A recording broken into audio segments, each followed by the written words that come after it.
Alright, so this is my Heraldic Beast rank up OTK deck. It's not that different from the regular OTK deck, so obviously you can OTK. The only add-on is the ability to rank up, and you rank up into Chaos 69 Heraldry Crest of Horror. He spammed. I was in a duel, I summoned him, I had the field spell on the field. I think I set a red screen, that's about it, and ended my turn. And my opponent drew and looked in my graveyard, and then he scooped. And I was like, why? You could target him, you know what I mean? You could destroy him. But didn't realize, because I forgot this, that the augmentation card has the ability to protect psychic type XYZ monsters on the field and make it where they can't be targeted by spells and trap effects. And it's like, oh, you probably had a lot of targeting effects, and that's why he scooped. Because I have a 4,000 that you can't, you know, target with spells and traps, and if you attack it, I can destroy everything on your opponent's side of the field. Woo! Ain't that broken, right? Plus, it's a 4,000 beast stick on top of that.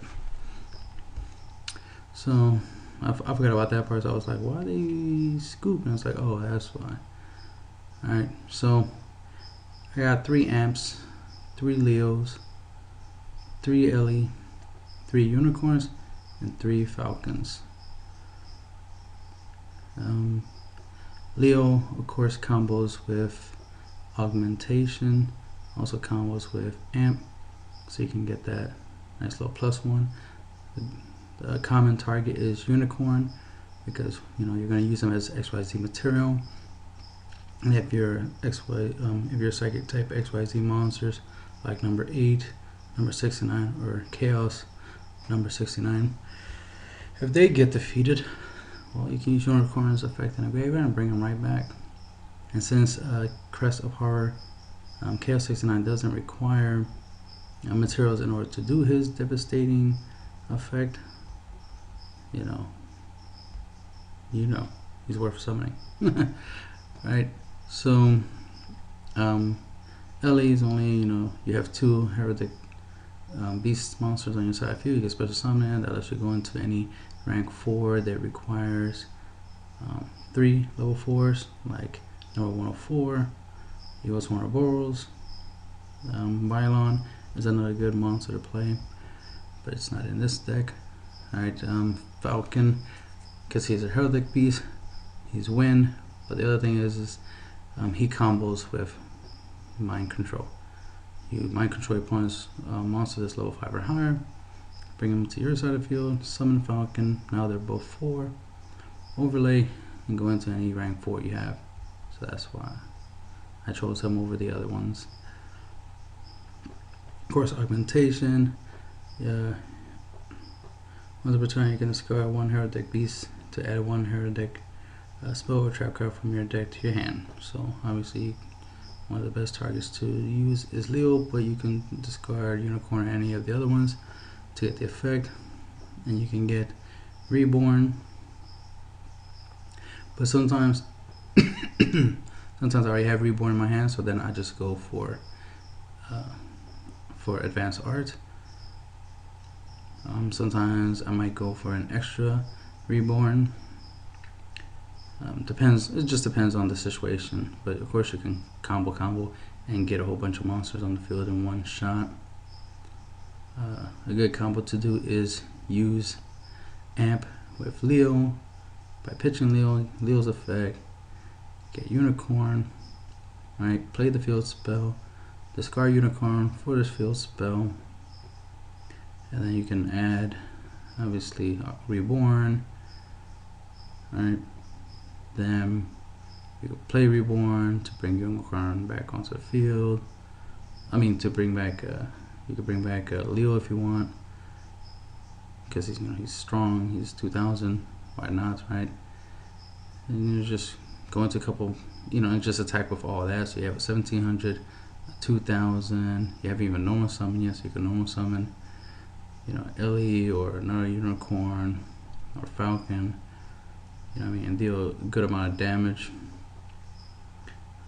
Rank up magic, of course. You can XYZ summon, exceed summon, right? Then you can rank up, and boom, there you got a 4,000. So you have a 4,000. So let's say you have a 4,000,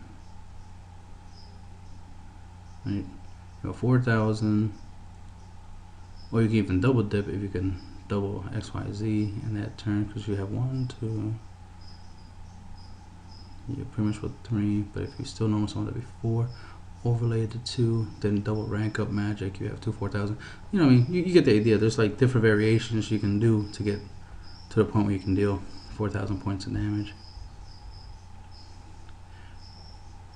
But if you have, you know, for example, if you leave Leo on the field and you use Amp along with, let's say, Unicorn, right? You overlay, you make whatever you want. Let's say there's something in front of you, you could just Silent Honor, detach 2 materials, take your opponent's monster, then play rank up magic, rank up into your 4,000. So now you have a 4,000, a 2,000 on the field, so that's 6,000. You know, you get the idea. And if you have the ability to bring back any of the materials that you discarded for Silent Honor's effect, you can bring them back. Especially if you have something like Advanced Art, you can just bring the 2 materials back, overlay, and make something else. You get the idea. So many different ways you can combo the cards. Bait Doll, MST, Regeki Break, Red Screen, Staples, my Staples. You know what to do with that. Since I have 6 wind monsters in there, which is Amp and Falcon, you know, wouldn't be that hard to go into Chidori. Maestro comes in handy against a lot of other decks. It definitely comes in handy in a mirror match, because what if your opponent creates Crest of Horror, then you can just go into your stroke, put his horror face down, you know, and since horror has 1800 defense, you can just summon, like, you know, Leo and just run it over or something, you know what I mean? Or you can just go into your own, since you can rank up using rank up magic, using any of these rank 4s, you can rank up stroke into your 4,000, right, into your crest and run more. So it has different possibilities. Good. It has mirror match cards, of course, in the deck combos that you can use against your opponent. You can, of course, go into just, you know, Silent Honor Arc and steal his monster. The only thing you have to worry about is that if he has augment on the field, or you play augment, because this applies for every psychic type XYZ monster on the field, right? So that's why you gotta be careful of. So that field spell would be interesting in the mirror matches, right? But you know, I mean, play your cards right, MST the field and do the derp. Diamond Eye Wolf, because there's beast monsters in the deck, so you'll be able to pop them, so he'll be able to stay on the field a little bit longer, so you can use them like Scrap Dragon over and over and over and over again, right?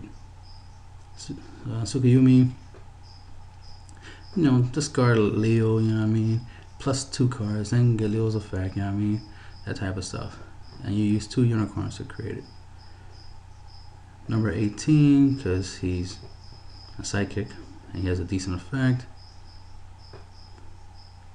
Number 8, because he has a decent attack strength, 2400. That's the main one I go to making first before I, you know, make anything else. I tend to go with him first turn among other stuff, but mainly I make him first. Then of course I got number 69,